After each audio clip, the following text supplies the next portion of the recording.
What's up guys, welcome to Build Fix. This is my monthly series where I help people with what is perhaps the most difficult part of PC building, choosing the parts to build with in the first place. Today's episode is going to focus on upgrades from systems that are maybe 3, 4, 5 plus years old, and this series is of course powered by PCPartPicker. Excellent! Today's video is brought to you by the Paul's Hardware store on paulshardware.net, the only official source for Paul's Hardware merchandise, tantalizing t-shirts, brilliant beer sets, high-quality hoodies, and more, all featuring the classic thumbscrew for tasteful and refined viewers, or the 8-bit thumbscrew for tasteful and refined viewers who hate curves. New designs are added sporadically and at random, so head over to paulshardware.net and get some of that sweet, sweet merch right now. Or not right now, after you watch the video. Either way.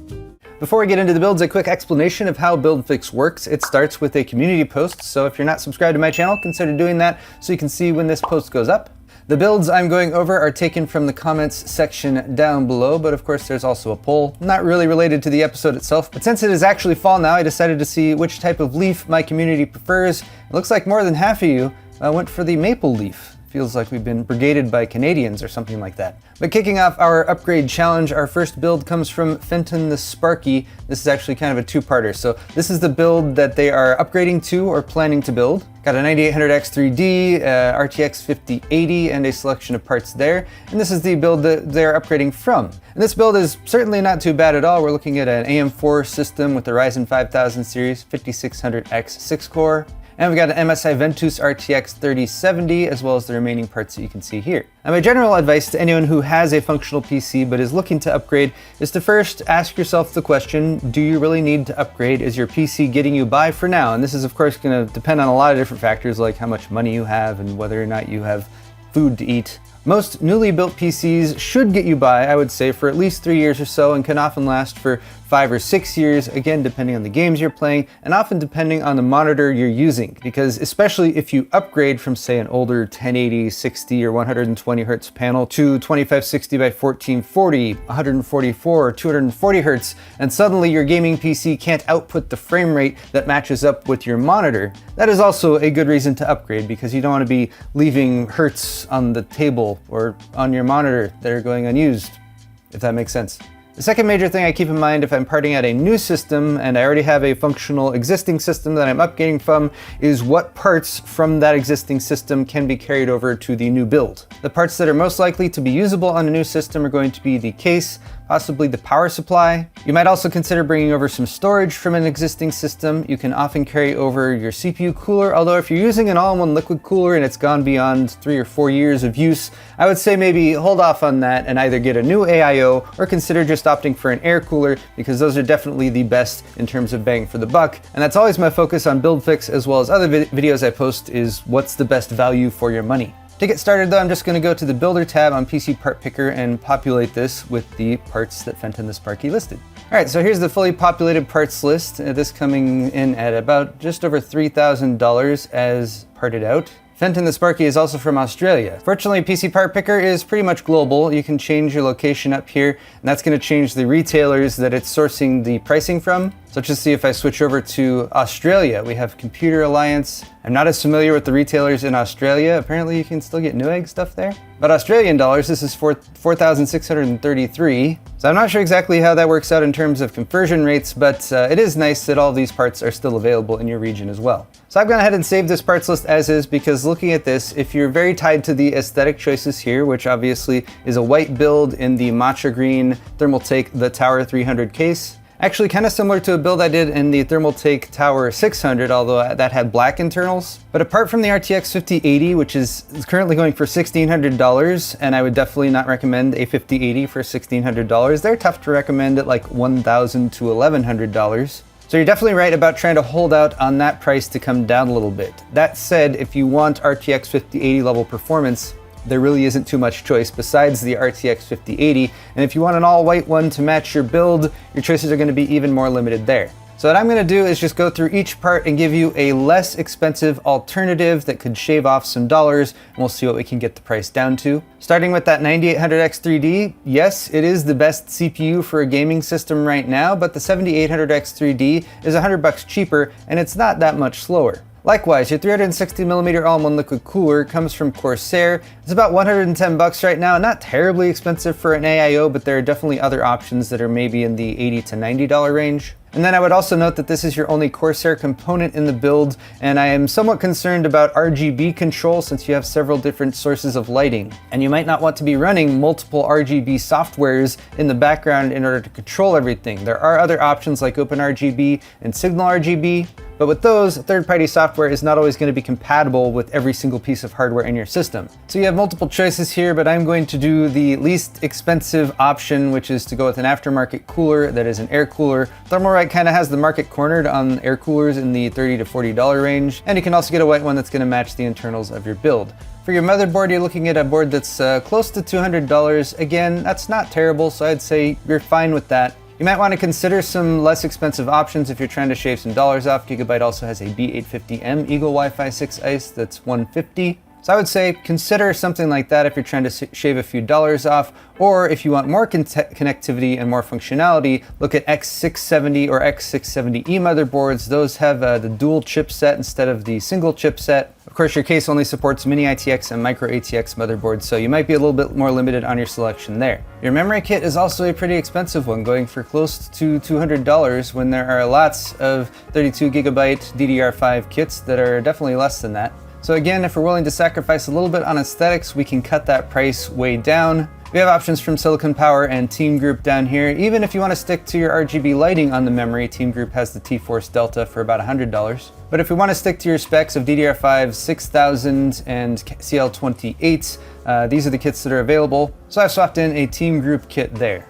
For your storage, I would say there are 2TB drives that come in at around $100, but the 990 Pro is a very fast drive. So leaving that as your operating system drive, I'm just checking if there are any less expensive 4TB options, but they're not that much less expensive. WD makes some pretty solid SSDs. The WD Black SN7100 is pretty solid. So you know what, I'm just gonna leave that in terms of your storage, since that is pretty functional in terms of a gaming PC. Games take up a lot of space. Which brings us to our last three components, which I also, it says I'm also being reminded that I left out a power supply. Need recommendation for PSU. Good. Thank you. I'm glad I realized that. All right, looking at 5080s, you can actually get a 5080 for less than MSRP right now. PNY has their OC model available at Walmart. Look at that, $930. So again, if you're not caring about aesthetics and matching the white theme, that's a pretty significant cost savings. But let's see if there is a white one that will match that's not $1,600. We got the MSI Ventus for $1,150, Zotac Solid OC for $1,170 or so. Tough call between those. The Zotac has sort of some gold accents on it, and the MSI is a little bit cheaper, so we'll just go with that for $1,150. Again, a little on the pricey side for a 5080, but that's the cheapest white 5080 we have. I'm gonna leave your case in there because that seems to be a significant aesthetic choice for you, and I actually do think this white build would look pretty nice in the Tower 300. And lastly, for that power supply recommendation, since we have the compatibility filter on, it's only gonna show us power supplies that fit within this estimated wattage for the build. However, I'd recommend looking at the GPU you've chosen and the recommended wattage for that. For the RTX 5080, it's recommended an 850 watt power supply. You can possibly get away with 750 watt, but that's not an area that I would want to skimp on a build. So we'll move that wattage up to 850 watts, and then we'll take a look at the power supplies with a white finish that line up. So what I'm looking for here, other than the wattage, is a good rating, probably 80 plus gold or better for a power supply of this caliber. I would also want to consider the cabling for the power supply, and most pictures, again, since we're trying to stick with that white aesthetic, Newegg generally has pretty good pictures, but apparently we have no pictures of the cables for this Thermaltake PSU. I'm pretty sure they would be white. Here we go, Amazon has a picture. So there's the cable. You have white sleeved cables, and then you have a black connector. Sometimes people get really particular about the connectors and they want the connector to be white too. That's something to keep in mind. But then the other thing I would double check is the power supply tier list. I'll post a link to this in the video's description. So the GT series is not listed on the main list, but it is on the full list. These are just less reliable reviews that this is based on. But all the GT series have B minus ratings, which is perfectly fine. Honestly, you're fine with a C rating or better for most of the power supplies on this list, unless you're really planning to go for a high wattage system. But okay, there we go with a power supply from a vendor we've heard of before with reasonable ratings that is a reasonable price for the wattage you want to power your graphics card as well as the rest of your computer. And now our total price is $2,400. That is down from the $3,000 list that I started with. That $3,000 list should technically be about $3,100 because I didn't have a power supply included. But if I haven't made it clear, that original list was perfectly fine if you're really focused on aesthetics and you're not trying to shave the cost down as much as possible. I've mostly done changes here that would not affect performance, with possibly the exception of the 7800X3D, and the air cooler is going to get you by just fine because the 7800X3D and even 9800X3D are not high wattage or high TDP CPUs. They only go up to 120 watts. But all right, I think I've spent most of my time on this, but we have 2 more builds to cover, so let's move on. Moving on to our next upgrade PC from undyinbreed. I'm planning to build a PC at the beginning of next year. Currently I have a Samsung Odyssey 4K 240Hz monitor. And yes, a monitor of that caliber is going to be a very significant impetus to upgrade the rest of your system, especially if you're going from an i7 8700K, which is a really solid CPU at the time that it launched back in 2017-ish, as well as the venerable GTX 1080 Ti, or IT, or whatever it is, which has been recently upgraded to a 7800 XT, but the rest of this system is going to be holding that 7800 XT back a bit. Now here again, we're looking at the upgrade path dilemma, which is that you're upgrading to a new platform. AM5 is going to be the recommended platform for an upgrade from an 8700K, which means you need a new motherboard, and which means you also can't carry over your memory because we switched from DDR4 memory from systems that were a generation or 2 old to DDR5, which is the current standard. Now the other dilemma here is that although you posted a PCPartPicker list, which I greatly appreciate, it was private, so I actually couldn't access it. So I'm going to be building this upgrade system out based on the parts you have specified, which is going to be the GPU 7800 XT, as well as anything I can carry over from the existing system. Give me just a moment. So I've populated this list with what I think are good selections to pair up with the existing parts from the build, and I've listed some of the parts as purchased already so that they do not affect the overall price. The XFX Speedster Merc 7800 XT is $550 right now. If you're actually buying a new graphics card right now, I would heavily consider the RTX 5070 at this price. I wasn't sure whether or not I should list this as already purchased or not, since clearly it has already been purchased, but I'm also sort of pitching this as the 1080 Ti upgrade. So if you were upgrading from a 1080 Ti 8700K system, you would need to buy the graphics card too, presumably. Then I had to make a few other assumptions to fill out the rest of the parts. Right now, I am looking at the memory kits that are available. We got DDR5, 6000 to 6400 speed is going to be the kind of the sweet spot for AM5. You're going to go for a 32 gig kit right now. You don't want to hamper yourself with only 16. And we're also keeping the cast latency down to 32-ish max. Lower cast latency is better for speedier memory, and that also brings the first word latency down, so you want as low a value there as possible. The budget kits for DDR5 that meet these criteria typically come from Silicon Power, Patriot, Clev, Team Group. G.Skill memory still has a little bit of a premium on it, but honestly, if the memory plugs in and it works and it matches the rest of your system, relatively speaking, then there's not going to be too much of a concern there. I was leaning towards this Patriot Viper venting kit, although the aesthetics aren't quite as nice, at least in terms of keeping things all black. All right, so I'm going to go with this Team Group T-Create Expert kit because I've used these memory sticks before. I kind of like this sort of a black finish that they've done on there, low profile. It's within a couple dollars of the rest of the kits in this area. And there we have it. So the upgrade from the 8700K is going to be, for me right now, the 7800X3D. This is definitely a spot where you could save some money if you're trying to get onto the AM5 platform, but you don't necessarily want to spend $360 or so. I'd say the alternative here is going to be a 6-core AM5 processor, and for that you have options in the $180-ish to $190-ish range. Yes, there is a 7500F that just came out, which would fit in here, but why would you get a 7000 series processor when for less money you can get a 9000 series processor? And while you might not be using the iGPU in the 9600X, I'd rather have it there than not for the same amount of money. So I'd say the 9600X would be your more budget option in terms of the CPU.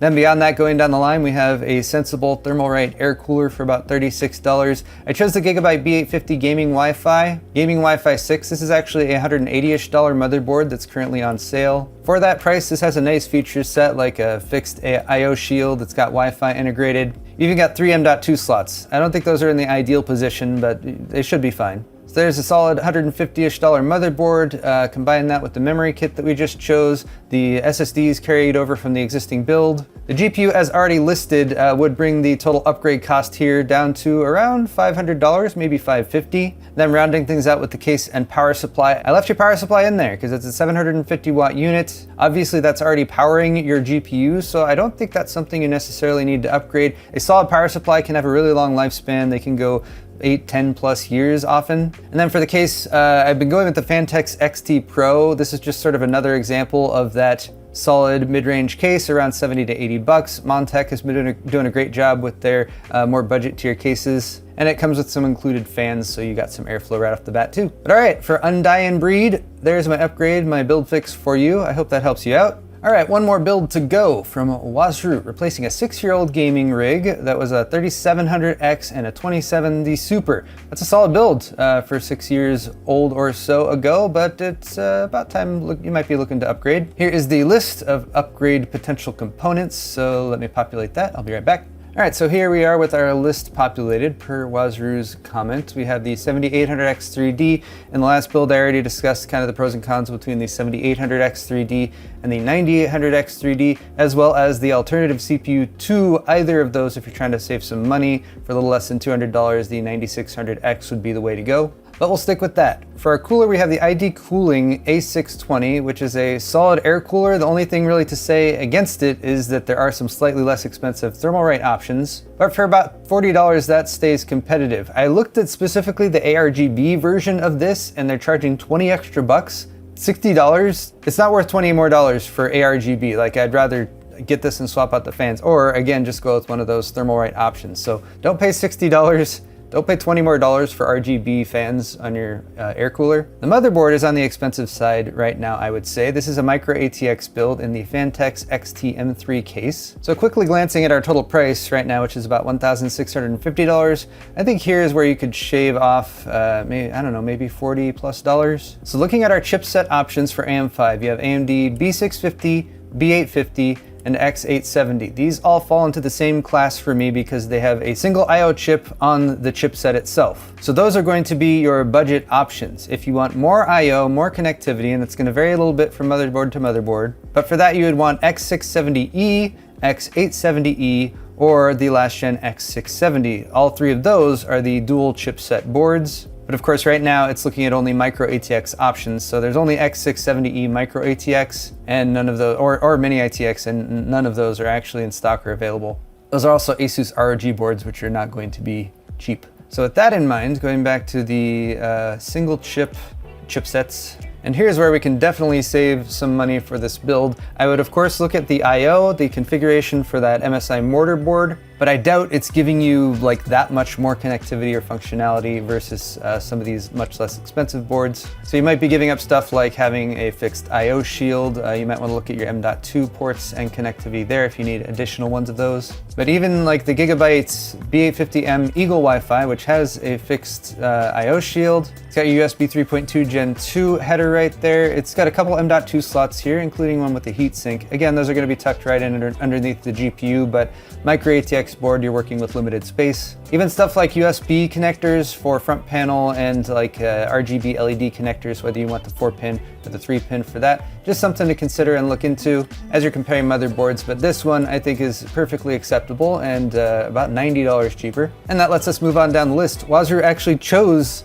at least as far as I can tell from the specs that were listed, the same Team Group T-Create Expert kit that I chose for the last build. We're carrying over an SSD, so we have a $0 item there. We're going for an MSRP RTX 5070 Ti. And yes, I completely agree with you here. 9070 XT would maybe be a better option if they were available at MSRP, but they're not, which means the 5070 Ti is going to be the way to go. And I'm happy asterisk that those can be purchased at MSRP. It would be cool if they would started to come down a little bit below MSRP, but there you go. Rounding things out, we have the Phanteks XT case. I've built in a lot of Phanteks cases before, and this one seems like a nice continuation of a lot of their same design elements and features, and a nice compact micro ATX form factor for a pretty reasonable price at about $70. That's if you include the mail-in rebate at Newegg. And lastly, the power supply.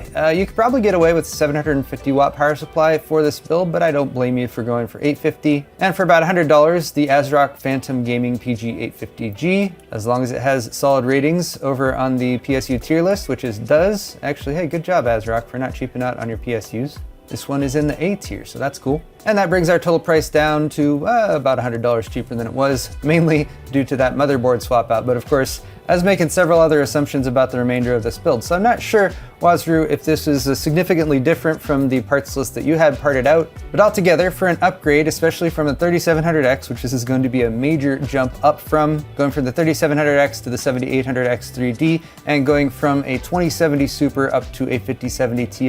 Massive improvement, and that's going to be a very capable build for 1440p high refresh rate gaming. But that is going to wrap it up for Build Fix for September. A big thank you to PCPartPicker for sponsoring this series, and I hope that my ramblings today have helped you guys as you choose the parts that you're planning to build with. I'll post links to these parts lists as well as some of the components I talked about today down in the video description, and you can also find a link to my store down there at paulshardware.net, where you can help support my channel by getting yourself some high quality merchandise like mouse mats, t-shirts, mugs, beer sets, that kind of thing. Thank you guys once again for watching. Hit the thumbs up button on your way out if you enjoyed it, and we'll see you all in the next video.